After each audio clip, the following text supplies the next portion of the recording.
Hi hello నమస్తే. మజ్జిగ వలస హైడ్రో పవర్ ప్రాజెక్ట్. ఇప్పుడు ఆంధ్రప్రదేశ్ ప్రభుత్వము గతంలో చాలా ప్రాజెక్టుల్ని ప్రపోజ్ చేశారు. Pumped storage hydro electric initiatives. ఆంధ్రప్రదేశ్లో ఐ థింక్ హక్కింపేట మండలం, అల్లూరి సీతారామరాజు డిస్టిక్లో మజ్జిగ వలస అనేటువంటి ప్లేస్లో కూడా ఒకటి వాళ్ళు పెట్టినటువంటి 7-8 పెదకోట, చిత్తమ వలస, గుజ్జేలి, ఎర్రవరము ఇట్లాంటి కొన్ని ప్రాజెక్టుల్లో ఈ మజ్జిగ వలస ప్రాజెక్ట్ ఒకటి. బహుశా మిగతా ప్రాజెక్టులు ఏమన్నా నాన్ ట్రైబల్ ఏరియాస్లో పడ్డాయేమో నాకు తెలియదు. ఈ మజ్జిగ వలస మాత్రం ఆదివాసీలకు సంబంధించిన ట్రైబల్ ఏరియాస్లో పడింది. అది ఇప్పుడు ఈ ట్రైబల్ ఏరియాస్ ఇది యాక్చువల్గా వైఎస్ఆర్సీపీ గవర్నమెంట్ ఉన్నప్పుడే ఈ ప్రాజెక్ట్కి బీజాలు పడ్డాయి. As for as my knowledge is concern the proposal అనేవి కొద్దిగా క్లియరెన్స్ ఇవన్నీ చేసి జగన్మోహన్ రెడ్డి గారు 2009 ఐ థింక్ 2019-2024 మధ్యలో ఈ యొక్క ప్రాజెక్టుకు కొంచెం ఇనిషియేషన్ పడినట్టుగా నాకు గుర్తుంది గతంలో. ఎందుకంటే ఇది కొన్ని జీవోలు ఇచ్చారు జగన్ గారి గవర్నమెంట్లో. 42,020 మెగావాట్, 37 ఐడెంటిఫైడ్ సైట్స్. దాంట్లో ఒక మజ్జిగ వలస ఒకటి, 5,000 నుంచి 8,000 కోట్ల రూపాయల ప్రాజెక్టులు ఇవన్నీ కూడా. ఇది పాలసీ గవర్నమెంట్ 2022 పాలసీ ఒకటి, Andhra Pradesh pumped storage power promotion policy 2022. 2022 అంటే జగన్ గారి ప్రభుత్వంలో పడ్డటువంటి ఒక ప్రాజెక్ట్ ఇది.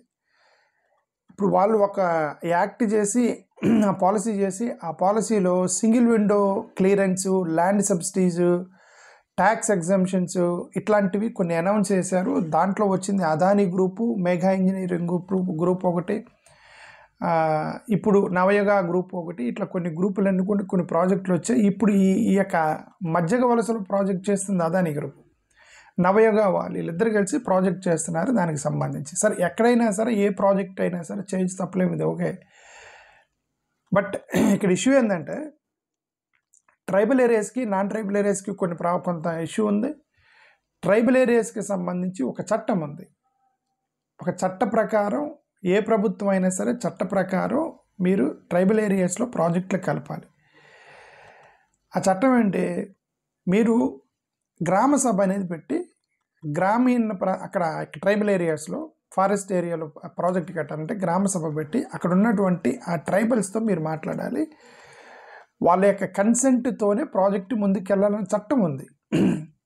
గతంలో కనుక ఓటు చోరీ అని దాన్ని నిర్ణయించుకున్నప్పుడు ఎలక్షన్ కమిషన్కి సంబంధించిన చట్టాలు ఎలా మార్చారో వాళ్ళకి అనుగుణంగా అని ఇతను ఆరోపణ చేశాడు. లీడర్ ఆఫ్ అపోజిషన్ ఆరోపణ చేశాడు కదా. ఓటు చోరీ చేయడానికి ఒక చట్టం తీసుకొచ్చారు, ఎలక్షన్ కమిషన్ మీద ఎలాంటి కేసు పెడతానికి లేదని చెప్పి చట్టం తీసుకొచ్చి కొన్ని ఎలక్షన్ కమిషన్ రూల్స్ మార్చేసి దాంట్లో చీఫ్ జస్టిస్ని తీసేసి ఒక హోమ్ మినిస్టర్ని, ప్రైమ్ మినిస్టర్ని పెట్టి అనుగుణంగా చట్టం మార్చుకొని ఆ తర్వాత రంగంలోకి దిగి ఓటు చోరీ చేశారని చెప్పి ఆరోపణలు చేశారు కదా. ఇప్పుడు అలాంటి చట్టం ఒకటి చేశారు ఇక్కడ ఆదివాసీలకు సంబంధించి కూడా. ఏమని, ఈ రోడ్డు కన్స్ట్రక్షన్స్కి, ఇన్ఫ్రాస్ట్రక్చర్ కన్స్ట్రక్షన్స్కి, వైర్ లైన్స్ వేయటానికి, ఇన్ఫ్రాస్ట్రక్చర్ ప్రాజెక్టులకి ఈ ట్రైబల్స్ యొక్క కన్సెంట్ తీసుకోవాల్సిన అవసరం లేదు అని 2023లో ఒక చట్టం మార్చి రంగంలోకి దిగారు ఈ ట్రైబల్స్ ఏరియా మొత్తాన్ని ధ్వంసం చేయడానికి.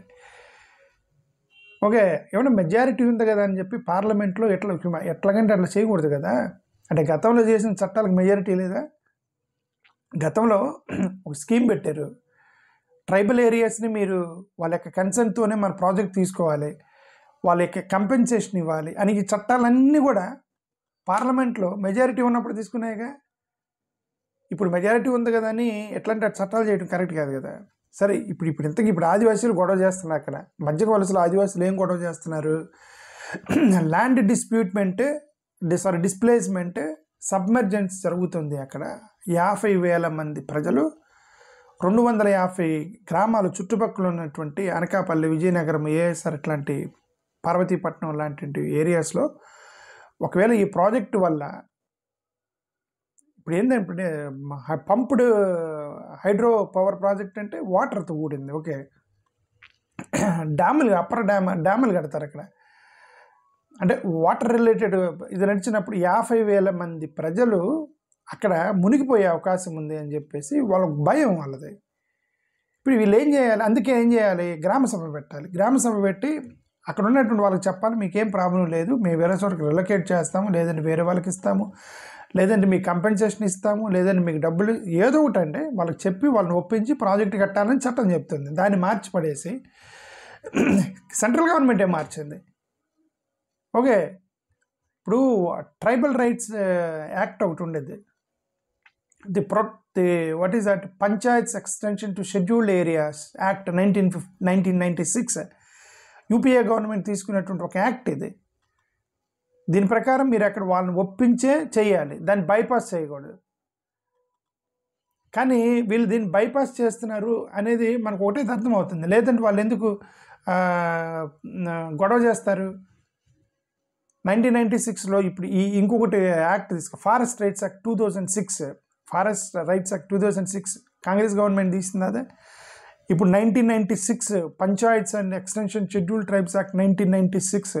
అఫ్కోర్స్ అది 96 అంటే అది ఎవరి గవర్నమెంట్ మరి, అది ఎన్డీఏ గవర్నమెంట్ అనుకుంటా. సరే, వాళ్ళు చేసిన గవర్నమెంట్ ఏదైనా సరే. ఇప్పుడు వీళ్ళు ఏం చెప్తారంటే 2018లో గ్రామ సభ అనే దాని మీద పెట్టినప్పుడు 80% ఆఫ్ ఫండ్స్ని గ్రామానికి వాడాలి. ఇప్పుడు వాళ్ళు కొద్దిగా డబ్బులు ఇస్తారన్న గ్రామానికి, ప్రాజెక్ట్ కడుతున్నాము, మీ పర్మిషన్ కావాలి, ఇక మీకు ఇంత డొనేట్ చేస్తున్నాము, ఈ గ్రామానికి ఒక 100 కోట్లు ఇస్తున్నామండి, దాంట్లో 80% అనేవి గ్రామానికి ఖర్చు పెట్టాలని కంపెన్సేషన్ అనే ఒక రూల్ ఉందన్నమాట.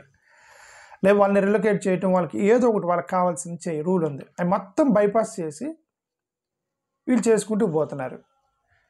2014లో ఎన్డీఏ గవర్నమెంట్ అధికారంలోకి వచ్చిన తర్వాత వీళ్ళు ఒక చట్టం పట్టుకొచ్చారు.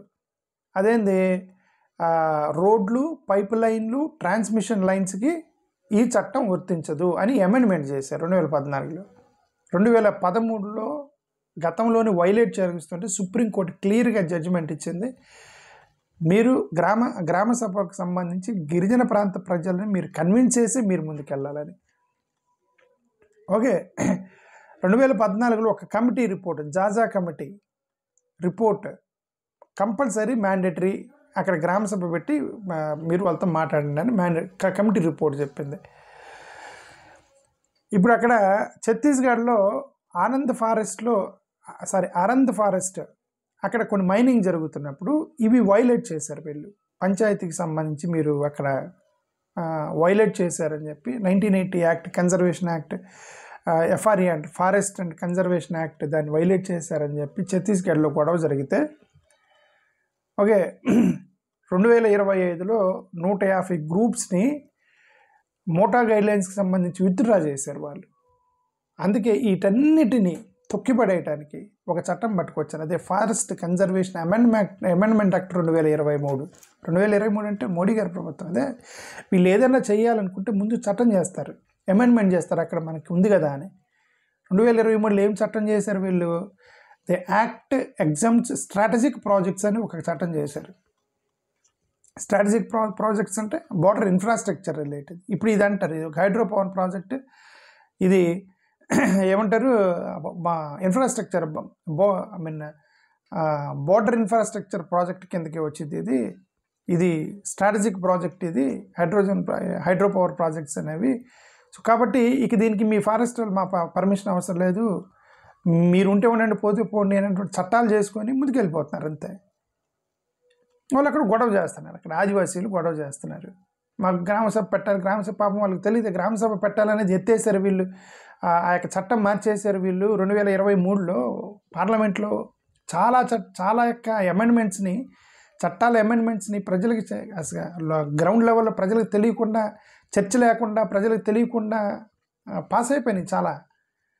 మోరోవర్ ఆంధ్రప్రదేశ్కి అస్సలు తెలియదు, ఎందుకంటే కేంద్ర ప్రభుత్వం తీసుకునే ఏ నిర్ణయాన్ని కూడా పబ్లిక్గా అసెంబ్లీలో కానీ మీడియా ఛానళ్ళ ద్వారా కానీ ఇక్కడ ఆంధ్రప్రదేశ్లో ఎవరు దాన్ని అపోజ్ చేయలేదు, చర్చించలేదు. ఫస్ట్ చర్చించబడడానికి కారణం కాదు, నేను ప్రతిసారి ఎన్ని చెప్పినా సరే మీకు తెలిసిన విషయం, దీని కొత్త ఏం కాదు. బోత్ వైసీపీ అండ్ టీడీపీ రెండు కూడా మోడీ గారిని ప్రశ్నించడానికి ముందుకు రావట్లేదు. దాని మేజర్ కారణం అది. 2023లో ఈ ఫారెస్ట్ అమెండ్మెంట్ యాక్ట్ చేసేటప్పుడు ఏమైనా మీరు ఆ అమెండ్మెంట్ యాక్ట్ చేసేది మన ఆంధ్రప్రదేశ్లో మధ్య వలసలో ప్రాబ్లం వచ్చేసేది.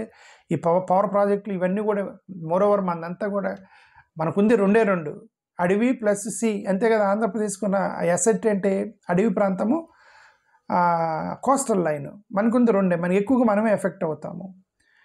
వీళ్ళు అపోజ్ చేసి ఉండాల్సింది. అలాంటి అమెండ్మెంట్స్ చేస్తారు. అదే మోడీ గారిని ఎందుకు అపోజ్ చేస్తారు? సరే, అపోజ్ చేయలేదు, కనీసం అవగాహన కల్పించాలి, చర్చ చేయాలి. ఇక్కడ ఇదిగోండి అక్కడ యాక్ట్ చేస్తారు. ఏమీ లేవండి ఆంధ్రప్రదేశ్లో. మా ఆదివాసీలు ఇప్పుడు పట్టుకొని అక్కడ మధ్య వలసలో గొడవ చేస్తున్నారు. మా గ్రామసభ పెట్టాలి కదా, మీరు గ్రామసభ పెట్టకుండా ఎలా చేస్తారు అని వాళ్ళకి తెలియదు. 2023లో చట్టం చేశారని ఆదివాసీలకి. అంటే బహుశా నేను మిస్అండర్స్టాండ్ చేసుకున్నాను. మరి దానికి సంబంధం లేదమ్మో. ఎందుకంటే వాళ్ళు ఉద్యమకారులకి నాకంటే బాగా తెలుసు. నేను వాళ్ళకంటే తెలుగులో ఉన్నాం కాదు. ఎందుకంటే వాళ్ళు అదే పని మీద ఉంటారు. నేనేదో మధ్యలో అక్కడక్కడ న్యూస్ చూసి చెప్పేవాడిని. ఓకే, బహుశా దే మే బీ రైట్. నేను వాళ్ళకి తెలియదని నేను అంటలా. బట్ నాకు తెలిసిన వరకు ఈ ఫారెస్ట్ కన్జర్వేషన్ అమెండ్మెంట్ యాక్ట్ 2023 అనేది ఈ బ్రోడర్ స్ట్రాటజిక్ ప్రాజెక్ట్స్కి కన్సల్టేషన్ అవసరం లేదు, గ్రామసభ అవసరం లేదని చెప్పి వాళ్ళు చట్టం చేశారు. మరి ఇది వాళ్ళకి వర్తిస్తుందో లేదో నాకు తెలియదు. సో ఇప్పుడు దాన్ని బట్టి వాళ్ళు ముందుకు వెళ్ళిపోతున్నారు. ఎందుకు వీళ్ళు చట్టాలన్నీ చేస్తారంటే గ్రామసభ పెడితే డబ్బులు ఇవ్వాలి. 5,000 కోట్ల 6,000 కోట్ల రూపాయలు ప్రాజెక్ట్ చేసేటువంటి వాళ్ళు అక్కడ పేదలకు కొద్దిగా డబ్బులు ఇవ్వడానికి ఏడుస్తారు.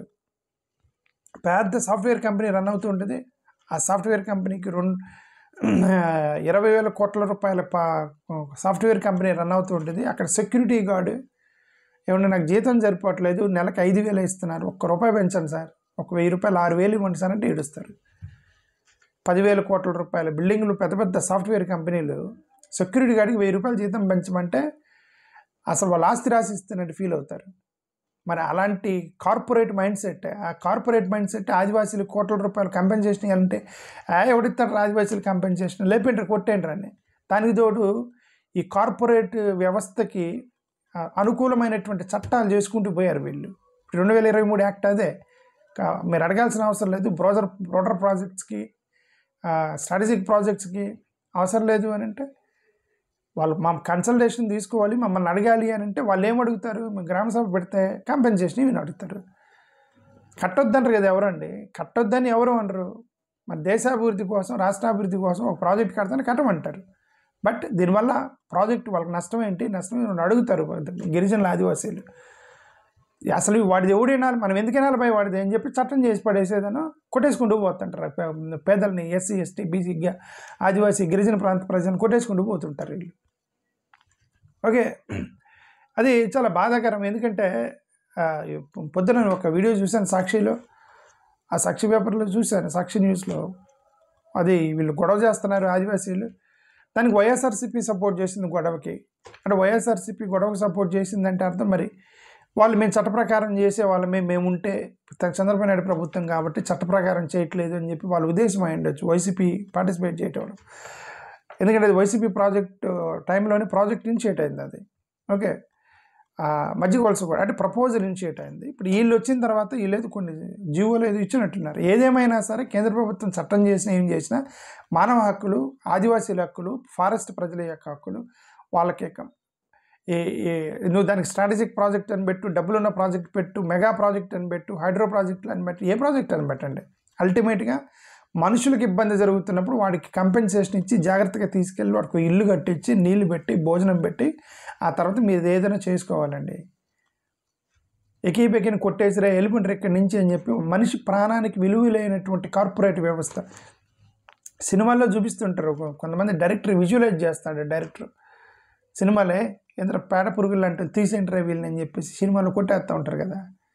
అండ్ ఆ డ్రైవర్ అవి విజువలైజ్ చేశాడంటే తను ఎక్కడో చూసే చేస్తాడు, అది కొత్తగా ఇమాజిన్ చేయడు. ఓకే, వీళ్ళందరినీ చూసే చేస్తారు కార్పొరేట్ వ్యవస్థని. అగైన్ ఇంత చెప్పడానికి నా ఉద్దేశం ఏంటంటే రిక్వెస్ట్ చంద్రబాబు నాయుడు గారు, మీ యొక్క చట్టాలు ఏదైనా చెప్పనండి, మనుషులు ఉన్నారు అక్కడ, మానవత్వం ఉంది, పిల్లలు ఉన్నారు, ఆదివాసులు గిరిజన ప్రాంత ప్రజలు గొడవ చేస్తున్నారు. వాళ్ళ మనుషులుగా ట్రీట్ చేసి ఫస్ట్ వాళ్ళకి ఏం కావాలో అడిగి వాళ్ళకి కంపెన్సేషన్ ఇచ్చి మీరు ఏదైనా ప్రాజెక్టులు చేయండి. థ్యాంక్ యూ, నమస్కారం.